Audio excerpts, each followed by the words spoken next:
anywhere.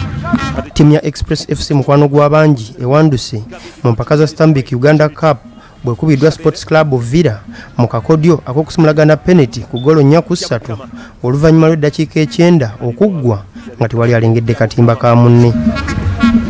Long ball from Byamukama into the area. It's bouncing away, but the referee.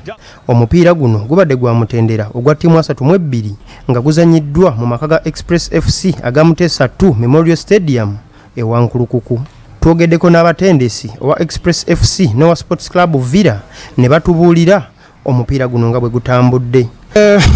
Well, we worked in the penalty kicks. We saw that Yiga was a bit more alerted in the penalties and he had a bit more confidence.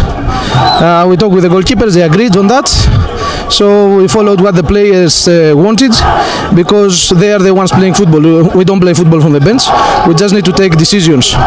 So luckily we took the right decision. Sanyifu kusaidi emwendala nti at least tugezako okusamba ku mpira omulungi ate tucreatinga nnyo naye era n'oba osamba bulungi nga togobye eventually era kidda kufa abakochi kuddamu okutereza ensobi ezo kubanga obuzibu bwaffe butateeba naye nga tusamba ate nga tucreatinga nnyo so tulinawo ennaku 2 nga tugenda okweteeka omupiira omulala ogwa liigi tusobole ntusobola ensobi ezo tusobole okuwangula omupiira ogudako. Sports Club of Villa kati egenda kutunka ne Onduparaka FC ku mutendera ogudako ogwa ttiimu 16 era Onduparaka yegenda okukyaza omupiira guno ku kisaawe ekya Greenlight Stadium mu Arua.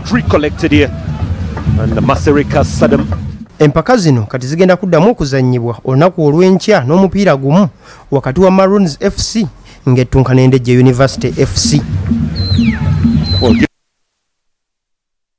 Olw'obudde kkiriza ate tugawunzikirawo ngenda kuzzeewa Joshua Musazi Nsubga n'Emire